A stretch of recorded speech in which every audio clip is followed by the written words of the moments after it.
Yo guys, balik lagi sama gua. Udah lama banget gua nggak di YouTube. Lama juga karena banyak kesibukan.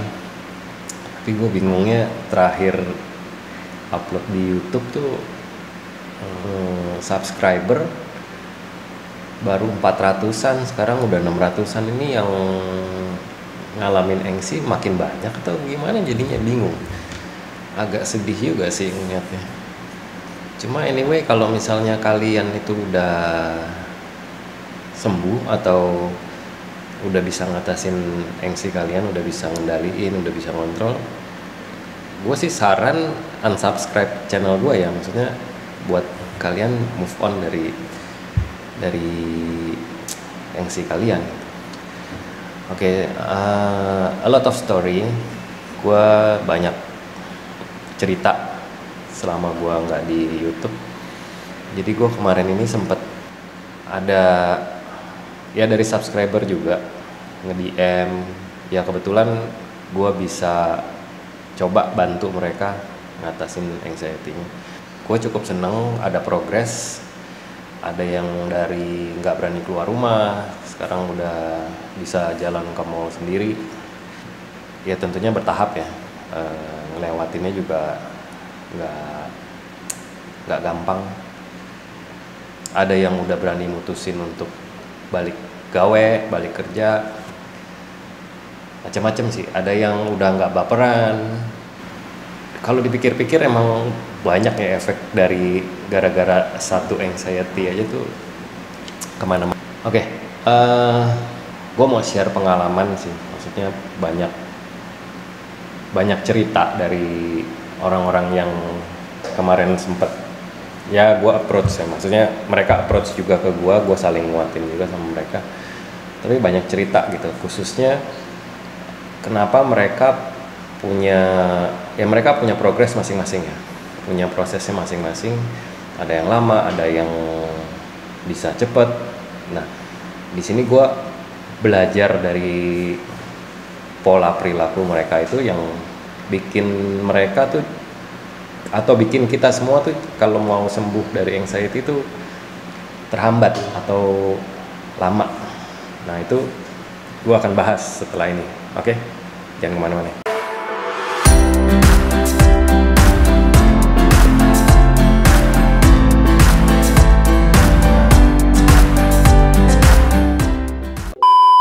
Oke guys, lanjut sama cerita gue tadi ya. Dari orang-orang ini nih, ya gue banyak belajar dari mereka. Pendekatan yang gue lakuin ke mereka itu sih sebenarnya tetap di 4P, cuma porsinya tuh beda-beda tergantung mereka ngalaminnya kayak gimana gitu. Ada yang pendekatannya gue lebih banyakin ajarin mereka untuk pola pikir, pola perilaku, ada yang pola makan, ya tergantung kondisi mereka. Dan nggak sedikit juga yang ada yang mental-mental ya. Nah dari mereka ini nih gue banyak belajar sih. Gue juga jadi ke recall zaman gue dulu masih mulai 4P itu struggle-nya kayak gimana. Jadi umumnya yang dilakuin itu tuh bikin kita jadi lebih lama untuk progres. Kita jadi ke orang kita yang baru gitu. Jadi diri kita yang baru gitu. Itu lebih lama gitu. Nah, ada beberapa catatan yang gue bikin itu yang bikin kita jadi lama prosesnya untuk maju, untuk ngatasin anxiety kita. Yang pertama itu kebanyakan dari mereka itu udah pasti nih, ini pasti mereka ini nggak paham. Mungkin kita semua ini nggak paham konsep sembuh anxiety itu, pada nggak paham. Mereka nganggapnya kita nggak akan ngalamin cemas lagi, kita nggak akan ngalamin panik lagi. Bukan itu gitu, karena kecemasan, panik itu udah sistem yang ada di bagian tubuh kita gitu. Nah jadi konsep sembuhnya anxiety itu apa? Ya itu, kita bisa tahu harus ngapain, Jadi kita memprogram diri kita, pikiran kita, hati kita, itu kita tahu pada saat kita cemas kita harus ngapain, pada saat kita panik itu kita harus ngapain, pada saat kita ke-trigger itu kita harus ngapain. Itu konsep sembuh dari anxiety gitu. Jadi kita nggak pernah menganggap anxiety itu suatu hal yang jadi masalah atau batu sandungan untuk kita beraktivitas. Nah itu kita bisa ngomong kita sembuh kalau kita udah bisa sampai di tahap itu gitu. Kalau anxiety, cemas, terus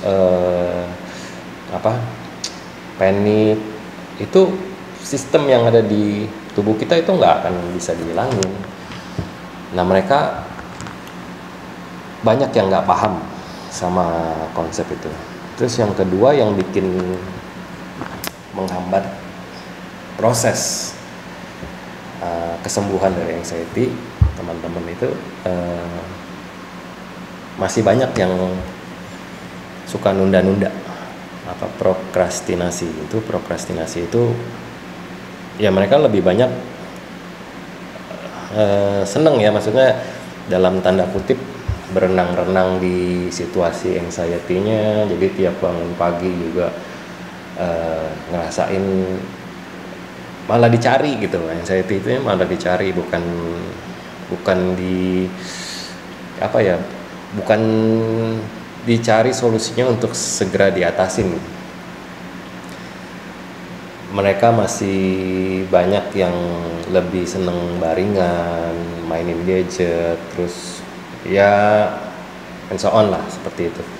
Jadi mereka nggak mau merubah pola perilaku, pola pikir, karena sebenarnya pola perilaku itu penting banget untuk kita tuh sadar, kita sadar sama diri kita ini, posisi kita benar-benar grounded sama hal-hal di sekitar kita, itu penting banget.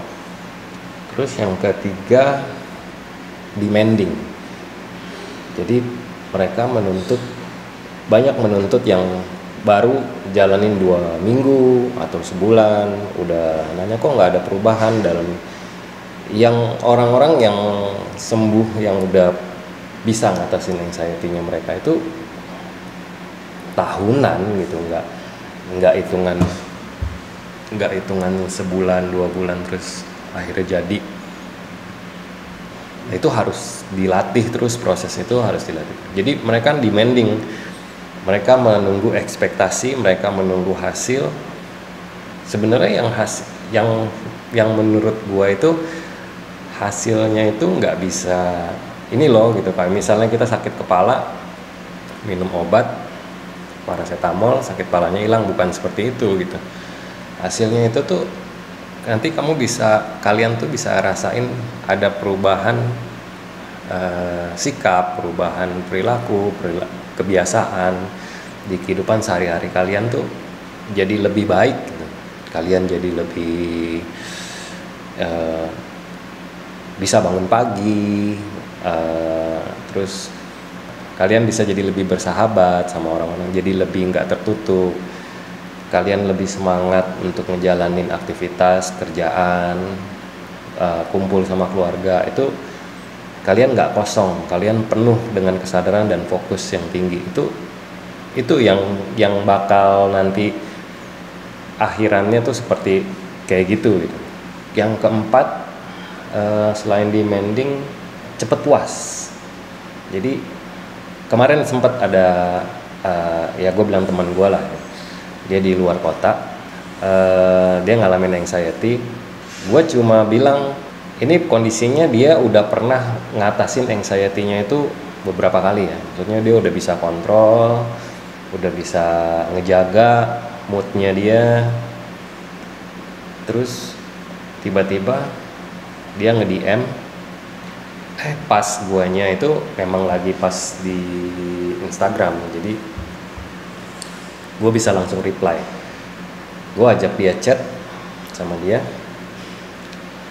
gue ajak chat, terus gue tanya 5 menit apa 10 menit gue chat. Itu gue tanya gimana anxiety-nya, udah enggak nih, Nah, ya sebenarnya itu kan konsep dari pikiran kita, tapi anehnya eh, dia cepat puas nih sama apa yang udah dia bisa raih gitu. Akhirnya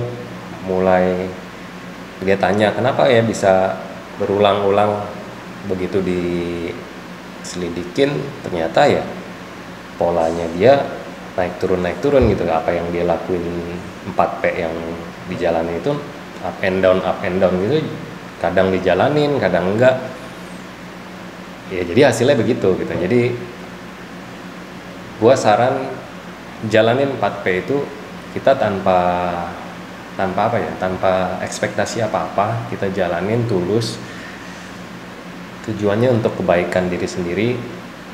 Nanti dengan kebaikan diri sendiri itu bisa keluar dari diri kita itu untuk kebaikan di sekitar kita gitu. Kita keluarga, orang-orang di sekitar kalian, saudara dekat, saudara jauh, itu pasti akan bisa ngelihat aura-aura positif kalian itu tuh pasti kelihatan banget. Ya itu catatan gue sih yang selama ini gue jalanin.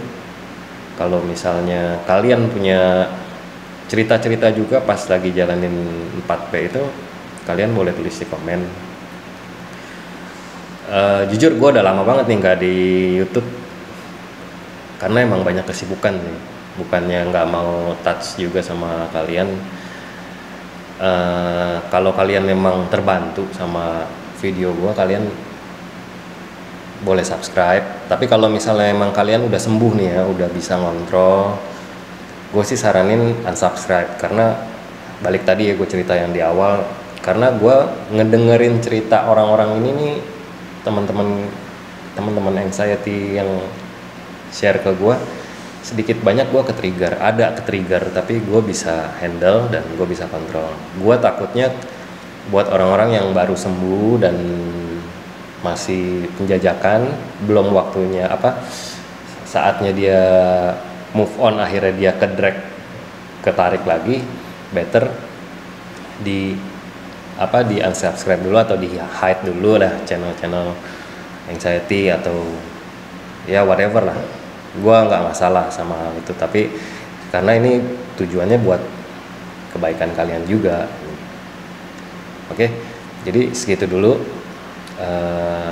Tetap gua minta subscribe, di share, moga-moga bisa ngebantu untuk kalian. Terus kalau kalian ada cerita, tolong tulis di kolom komen, kita sharing. Oke, bye, salam sehat.